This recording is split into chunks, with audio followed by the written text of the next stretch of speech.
어린 종. 이 오늘 본문의 말씀이 그 배경이 되는 선포가 됐던 시점은 언제냐면 이스라엘이 바빌론 포로 시기에 있을 때였어요. 2차 포로 시기에 있을 때, 그때를 배경으로 하는 말씀인데, 이때의 그 이스라엘 민족의 상태는 어땠냐면은 육체적으로도 고난이 심했고, 그리고 이스라엘에게 모든 필요를 공급해 주신다고 하는 하나님의 그러한 은혜도 메마른 그런 시기였습니다. 그러니까 아무튼 총체적으로 굉장히 힘든 시기에 있는 이스라엘 민족의 상황이었죠. 그때 이제 말씀을 보니까 여기에서 의를 따르며 여호와를 찾아 구하는 너희는 내게 들을지어다. 너를 떠낸 반석과 너를 파낸 우묵한 구덩이를 생각하여 보라, 이런 말씀을 하셨어요. 그럼 뭐냐면은 이전에 이스라엘 민족은 선민으로서 어디에 굳게 서 있었다는 얘기예요. 반석 위에 굳건히 선 민족이었었다 이거예요. 그리고 그들을 파내기 전에 웅덩이가 되도록, 구덩이가 되도록 파내기 전에 그들에게는 비옥한 토지도 있었다 이겁니다. 그런데 이스라엘 그 민족이 선민으로서 그 민족 국가를 이뤘었음에도 불구하고 지금은 흩어졌다 이거예요.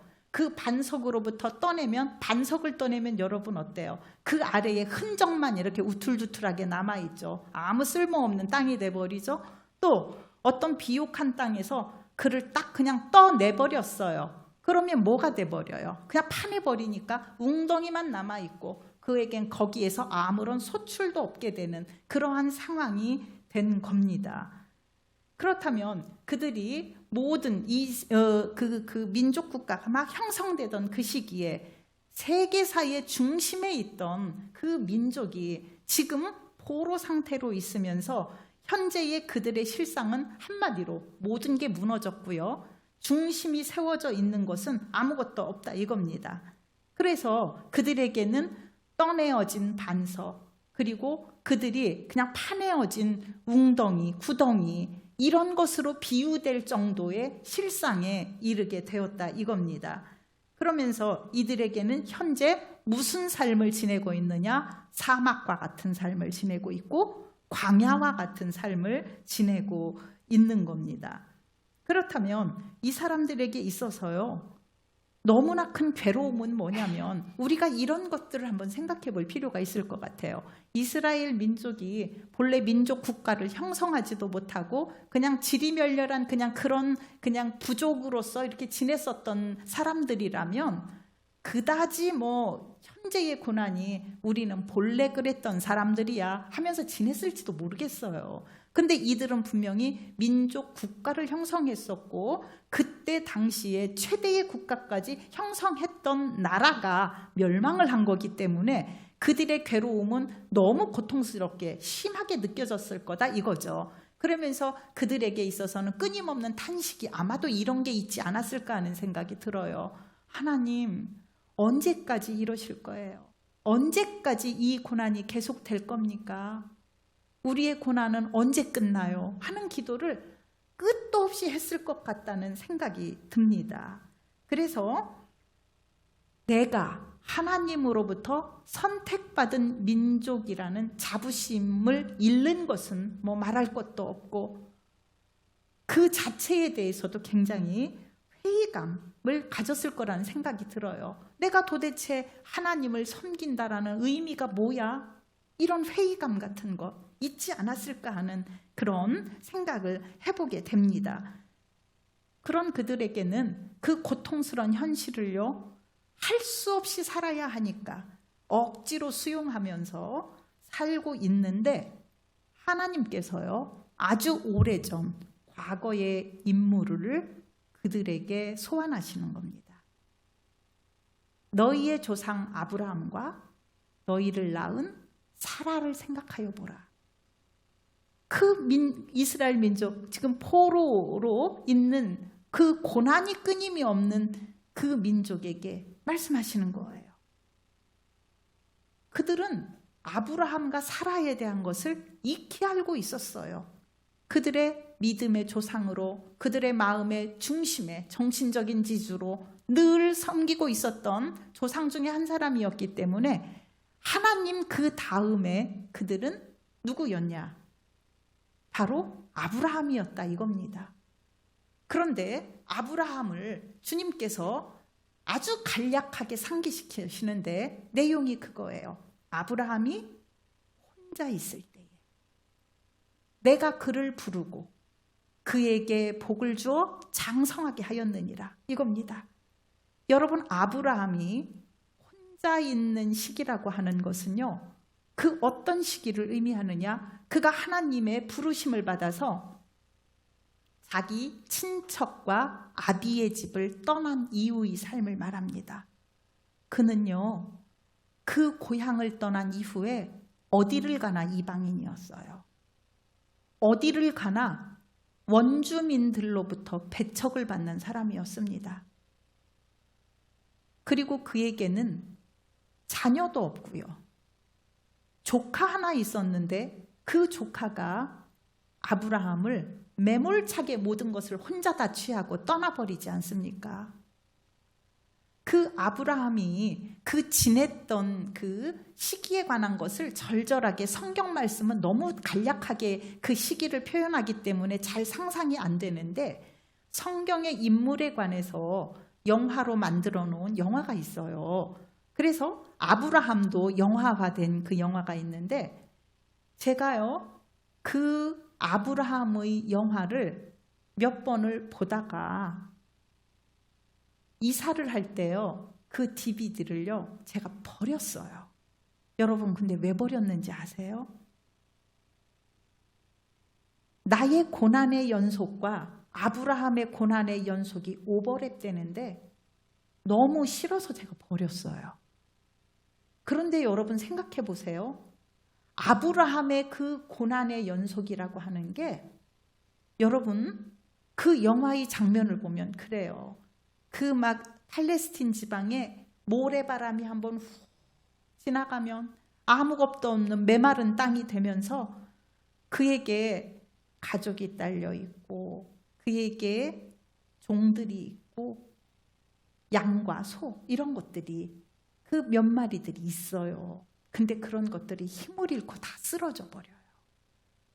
물이 없고 양식도 없고 그러한 날들이 계속 지나갈 때에 아브라함이 끊임없이 홀로 있는 모습이 계속 보여요. 누구와 의논을 할 수도 없고 누구에게 도움을 청할 수도 없고 그리고 아브라함에게 있어서 먹을 양식은 다 떨어지고 그리고 그 사막 한가운데에서 물이 없는 그 지경은 정말 말로 다 할 수 없는 그런 상황에 있는데 아브라함은 그때 철저하게 고향을 자발적으로 하나님의 음성만 듣고 떠난 사람이기 때문에 누구에게 돌아가서 도움을 청할 수도 없는 그런 사람이었습니다. 철저하게 고립의 시간을 가졌다 이거예요.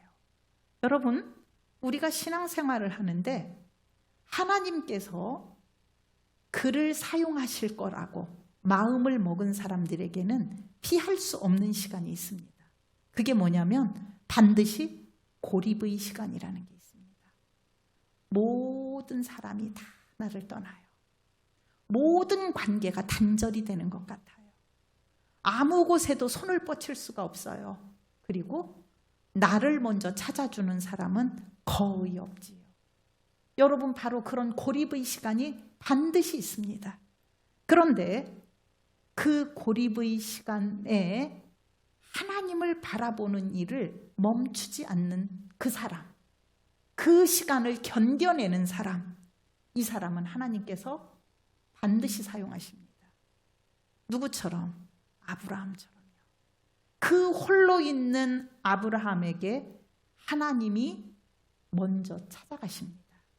내가 그를 부르고 그런 상태에서 그 고립의 시간을 견뎌내는 아브라함에게 하나님께서 복을 주시기 시작한 겁니다. 아브라함은 애초의 부자가 아니었다 이거예요. 애초의 민족의 조상이 아니었다 이겁니다. 그 고립의 시간을 견뎌낸 아브라함을 부르셨고 그에게 복을 주어 창성하게 하였느니라. 그 아브라함을 상기시키는 겁니다. 포로 생활 중에 있는 이스라엘에게. 그러면서 하나님이 약속을 해주세요. 내가 시온의 모든 황폐한 곳들을 위로하여, 내가 그 모든 너희의 황폐한 모든 삶의 영역을 위로하겠다 이겁니다. 위로하여 사막을 에덴 같게, 광야를 여호와의 동산 같게 하겠다 약속을 해주셨어요. 여러분, 우리는 인간의 수준으로 생각을 하기 때문에, 우리들의 수준으로 생각을 하기 때문에 위로를 해준다 하면은요, 그냥 와서 꼭 한번 안아주고 등 두드려주고 말로 위로해주고 그냥 봉투 하나 내주고 이걸 위로라고 생각을 하는데, 여러분, 하나님 차원에서의 위로라고 하는 것은요, 하나님이 위로를 한번 해주시면 모든 것이 변하여 하나님의 본래의 계획으로 회복이 되어지는 걸 의미합니다. 바로 그 하나님께서 우리에게 위로를 해주시겠다는 겁니다. 이스라엘 민족에게. 그러며 이스라엘 민족이 모든 것을 포기한 상태, 완전히 끝냈다고 생각하는 상태, 우리 민족은 이제 이것으로서 끝나나 보다, 우리 개인들로서는 내 인생이 그냥 내 삶이 이 수준에서 끝나나 보다 하는 그 상태에 있을 때에 하나님께서 위로를 해주시면은요, 그 어떠한 일이 일어나느냐? 사막과 같고 광야와 같고 아무것도 없는 그곳이 에덴이 되고 여호와의 동산이 된다 이겁니다. 여러분, 에덴과 여호와의 동산은요, 특징이 뭐예요? 철을 따라 열매가 풍성합니다. 때에 맞게 모든 것이 구비되어져 있습니다. 그리고 먹을 물, 그리고 그 가축에게 줄 물, 모든 것들이 완벽하게 구비되어 있는, 그것도 풍성하게 넘치는 그러한 곳을 의미합니다. 그래서 이스라엘이 처해 있는 환경이 어떻게 될 거라고 주님이 말씀을 하시냐? 그 가운데에 기뻐함과 즐거워함과 감사함과 창화하는 소리가 있으리라. 아멘. 여러분의 삶이 그렇게 되시길 바랍니다. 여러분, 하나님께서 한번 위로를 해주시면은요, 완전히 산산조각 났던 가정이요, 그 가정이 모두 모여서 기뻐하고 즐거워합니다. 할렐루야. 여러분, 우리의 가정들, 그런 가정들 많이 있잖아요. 주변에. 저는 그래서요, 그런 가정들을 갖고 있는 분들 뵈면은요, 제 마음이 그거예요. 제발 하나님으로부터 떠나지만 마라. 저는 그런 부르짖음이 있어요. 제발 떠나지만 마라. 왜? 하나님께서 위로 한번 해주시면요, 그 모든 흩어졌던 가정이 하나가 돼요. 여러분, 그 놀라운 일이 생깁니다. 기적 같은 일이 생겨요. 가족들이 함께 기뻐하고 즐거워하고요, 서로 감사하고요. 그리고 누군가가 노래하면 옆에서 누군가는 춤을 추고요. 정말 실제 이 가정이 그렇게 됩니다. 여러분, 우리에게 우리의 삶 가운데에서 우리의 입술을 통하여, 우리의 모든 삶의 고백들을 통하여 우리의 입에서 가장 많이 나오는 것이 뭔가 한번 이거를 생각해 볼 필요가 있어요. 이 즈음에서는요, 내 입에서 나오는 말이 기뻐하는 소리를 많이 하는가? 즐거워함을 표현하는 언어들이 내 입에서는 얼마나 나오는가? 특별히 감사함이 얼마나 나오는가? 저는요, 이제 성도님들을 대하고 이제 사람들을 대하면서 그들의 언어 가운데 어떤 언어에 저는 굉장히 많이 주목을 해보냐면, 너무나 명확한 결과로 드러나서 여러분에게 꼭 말씀드리고 싶어요. 여러분, 어떤 사람의 입에서 감사합니다라는 말이 나오는 사람이 있고요, 어떤 사람은 수고합니다라는 말을 많이 하는 사람들이 있어요. 여러분, 이거 굉장히 놀라운 건데요, 감사합니다라는 말을 많이 하는 사람은요, 감사할 일이 많이 생겨요. 누릴 일이 많이 생기는 거죠. 똑같은 일인데요, 수고합니다라는 말을 많이 하고 수고하셨습니다라는 말을 많이 하는 사람은요, 그 사람 삶 자체가 수고할 일만 많아요. 여러분, 굉장히 놀라운 거예요. 우리의 언어 가운데 여러분 도대체 나의 입술 가운데는 어떤 언어가 습관적으로 나오는지 여러분 그걸 한번 점검을 해보셨으면 좋겠어요. 그래서요, 제가 이제 이게 일의 관계로서도 사람들을 많이 만나기도 하고 그러잖아요. 그런데 똑같은 일을 가지고 제가 뭐라고 표현을 하고 이렇게 감사합니다라고 표현을 하고 나면은 반응이 감사합니다라고 오는 사람이 있는가 하면 꼭 수고하셨습니다라고 반응이 오는 사람이 있어요.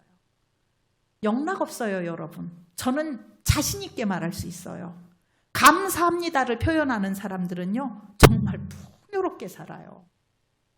그리고 정말 그들의 삶을 보면 정말 저 사람은 감사할 일만 있네. 감사할 일만 있네. 그 가정에서 들려오는 이야기, 그 사람이 사는 모습 자체가 감사할 일만 있네. 이게 보여요. 그런데 수고하셨습니다. 수고했습니다. 이런 말을 자주 하고 그 말을 주로 이루는 사람은요, 그 사람 삶의 자체가 수고만 해요. 끊임없이 수고만 해요. 여러분 어떤 거 원하세요? 감사할 일 많은 누리는 삶 살기를 원하세요? 정말 수고하는 삶만 살기를 원하세요? 본인은 분명히 말을 상대방을 향하여 한 말이지만 그 말을 이루는 건 어느 편에서 이루어져요? 말을 한 그 사람 삶에서 이루어져요. 여러분. 그래서 우리에게 있어서 우리가 어떠한 언어로서 하나님 앞에 서느냐 하는 거 상당히 중요한 말이다 이겁니다. 여러분, 그렇다면은 하나님께서 위로를 해주심을 통해서 기뻐함과 즐거워함과 감사함과 이 서로 노래하는 창화하는 소리가 있게 되는 이러한 영광이 있게 되는데, 여러분 우리에게 그러면 누구에게나 그렇게 될 것이냐? 주님께서는 약속해 주셨잖아요. 예수님께서도 마태복음 11장 28절 말씀에 수고하고 무거운 짐진 자들아 다 내게로 오라 내가 너희를 쉬게 하리라 말씀하셨어요. 그런데 우리에게 있어서 정말 쉼을 원해서 주님을 찾고 기도하고 주님 저에게 쉴 수 있는 환경을 열어주세요 라는 기도도 많이 하는데, 오늘 본문의 말씀에 보면 주님께서 어떠한 자들에게 그 은혜를 주시는가 1절 말씀에 있습니다. 의를 따르며 여호와를 찾아 구하는 너희는 내게 들을지어다 이거예요. 여러분 그겁니다. 첫째는요, 주님의 의를 따르는 자입니다. 주님의 의를 따른다라는 거, 예수님으로 말미암은 구원의 증거가 있는 사람들이라는 거. 우리 계속 반복하는 말씀이잖아요. 이게 왜 그렇게 중요하냐면요, 인간은 예수님으로 말미암을 때에만 구원받을 수 있는 존재이기 때문입니다. 이것은 무슨 말을 의미하냐면 인간은 스스로 절대 구원을 이룰 수가 없어요. 구원을 이룰 수가.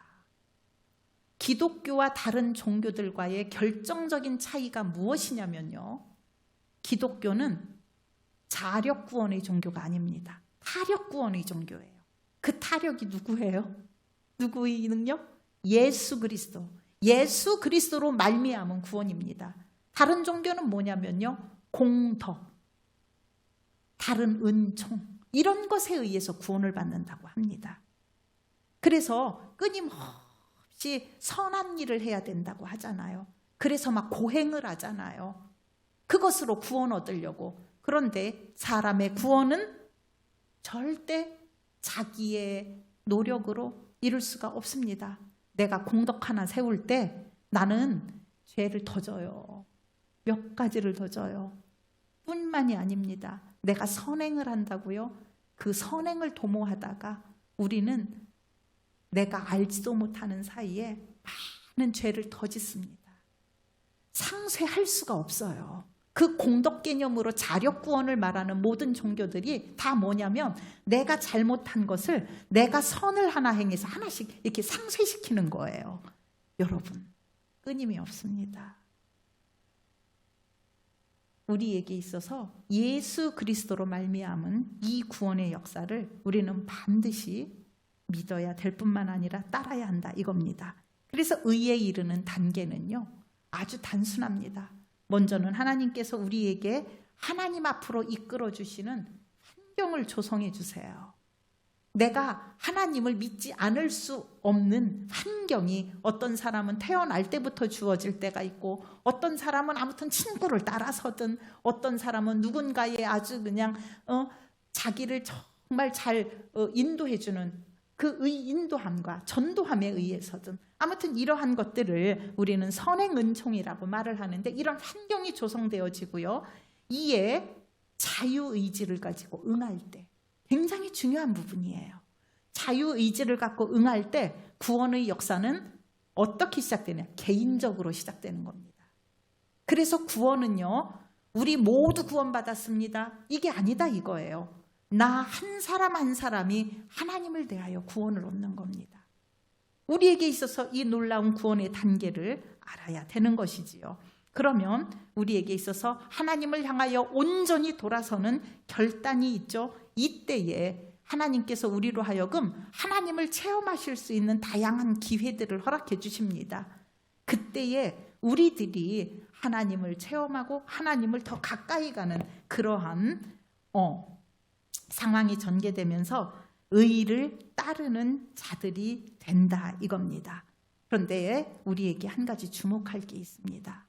하나님은요, 철저하게 우리로 하여금 자원하여 자유의지로 주님을 따를 것을 계속 촉구하십니다. 여러분, 요한계시록 22장 11절 12절 말씀 우리가 꼭 알아야 될 말씀인데요. 여기서 말씀을 그렇게 하죠. 불의를 행하는 자들은 그대로 불의를 행하고 더러운 자들은 그대로 더럽고 의로운 자는 그대로 의롭게 행하고 의를 행하고 거룩한 자는 그대로 거룩하게 하라. 12절 말씀 봅시다. 보라, 내가 속히 오리니 내가 줄 상이 내게 있어 각 사람에게 그가 행한 대로 갚아주리라. 아멘. 여러분, 우리는 내가 예수님을 믿고 구원의 확신이 있어요 라는 고백과 더불어 교회 생활 잘하면 구원을 받고 의를 따르는 생활이라고 생각하기 쉽습니다. 우리의 자유의지에 의해서 우리가 어떤 것을 순간순간 선택하며 산다라고 하는 건 그렇게 중요해요. 이거에 따라서 하나님은 행한 대로 갚아주신다고 하였습니다. 두 번째는 뭐냐면요, 여호와를 찾아서 구하시기를 바랍니다.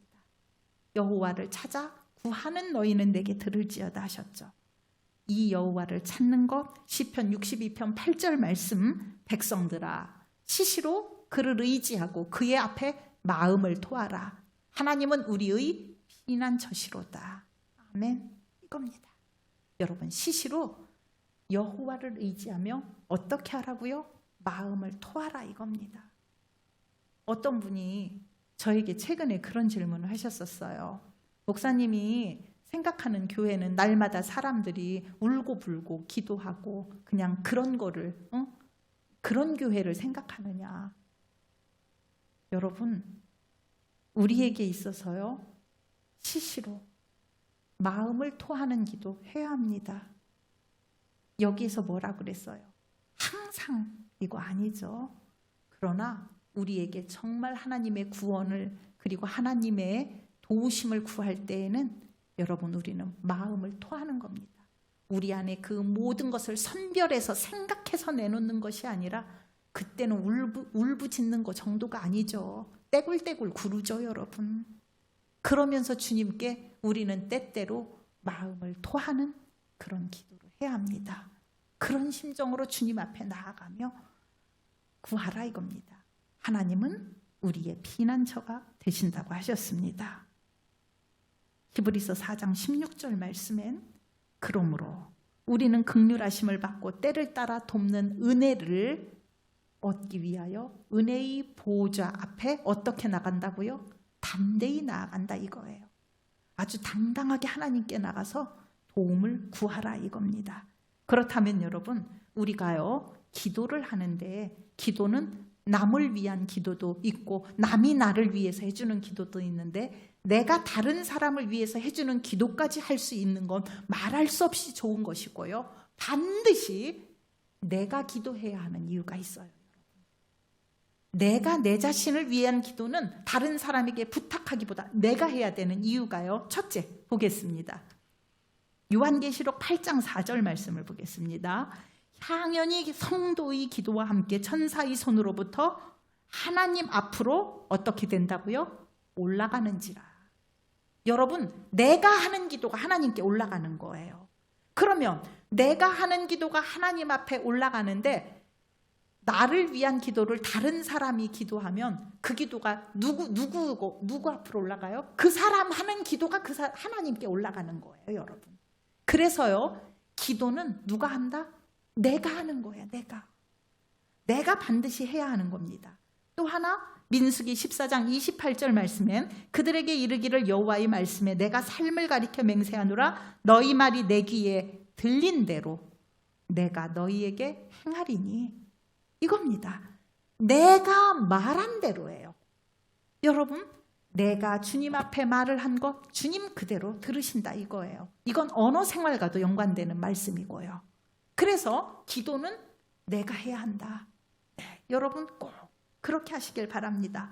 두 번째는요, 내가 또 기도해야 되는 이유가 있어요. 시편 32편 6절 말씀 함께 읽어봅시다. 시작. 이로 말미암아 모든 경건한 자는 주를 만날 기회를 얻어 주께 기도할지라. 진실로 홍수가 범람할지라도 그에게 미치지리 못하리이다. 아멘. 여러분, 기도하는 사람은요, 놀랍게요, 재앙을 피합니다. 주님께서요, 이때는 이렇게 저때는 저렇게 피하게 해주십니다. 또 세 번째, 아주 우리가 정말 내가 개인적으로 하나님께 기도해야 되는 이유가 뭐가 있느냐? 시편 145편 18절 말씀입니다. 시작. 여호와께서는 자기에게 간구하는 모든 자, 곧 진실하게 간구하는 모든 자에게 가까이 하시는도다. 아멘. 여러분, 우리가 하나님과 가까이가 되잖아요. 여러분, 그 다음에 모든 거 다 게임 오버. 여러분, 이게 얼마나 놀라운 건지 아세요? 사람도요, 가까이 있어야 그 사람과 좋은 걸 나눌 기회가 생기잖아요. 하물며 하나님과. 여러분, 하나님과 가까이 하는 방법은요, 여러분, 가장 정확한 방법이 그거예요.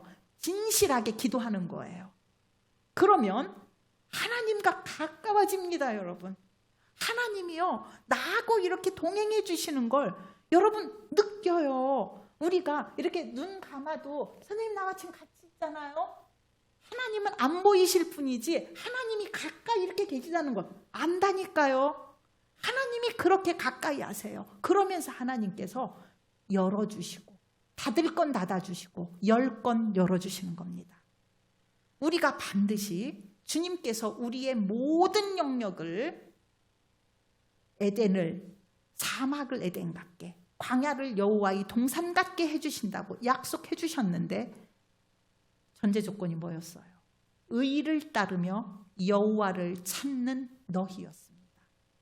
바로 여러분들이 주님께 가까이 가는 그러한 분들이 되시기를 축원합니다.